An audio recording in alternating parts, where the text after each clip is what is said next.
হযরত আবু হুরায়রা রাদিয়াল্লাহু তাআলা আনহু বর্ণনা করেন, আল্লাহর রাসূল সাল্লাল্লাহু আলাইহি ওয়াসাল্লাম বলেছেন, সূর্য উদিত হয় এবং দিনের মধ্যে আল্লাহ তাআলার কাছে সবথেকে বেশি দামি দিন হলো জুমার দিন।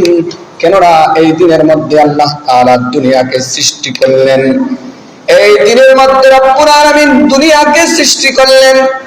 6 দিন মিলিয়ে আল্লাহ তাআলা দুনিয়ার সকল কিছু সৃষ্টি করলেন। আসমান, জমিন, জান্নাত, জাহান্নাম সবগুলো আল্লাহ তাআলা 6 দিনে সৃষ্টি করলেন। জমিনে আসমান আল্লাহ 6 দিনে সৃষ্টি করলেন। যেই দিন এটা সৃষ্টি করার সম্পূর্ণ হলো সেদিন ছিল শুক্রবার।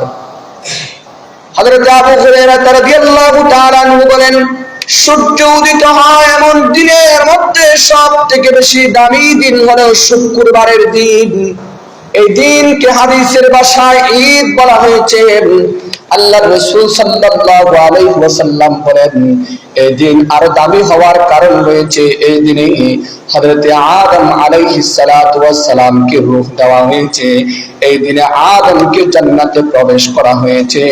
এই দিনে আবার আল্লাহ তাআলা কিয়ামতের মাঠ কায়েম করবেন। এই দিনে রব্বুল আলামিন আবার হযরত আদম আলা নবিয়্যিনা আলাইহিস সালাতু ওয়াস সালামকে জমিনের মধ্যে পদার্পণ করলেন। এটাও ছিল উম্মতে মুসলিমার জন্য নিয়ামত।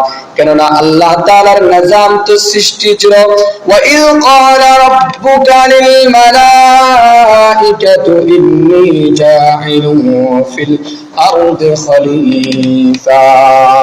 আল্লাহ তাআলার উদ্দেশ্য তো ছিল জমিনে খলিফা প্রেরণ করা, জমিনে প্রতিনিধি পাঠানো। এজন্য আল্লাহ রাব্বুল আলামিন তার সিদ্ধান্তকে, তার এই পরামর্শকে বাস্তবায়নের জন্য রব্বুল আলামিন আদম আলা নবিয়্যিনা আলাইহিস সালাতু ওয়াস সালামকে জমিনে পদার্পণ করলেন।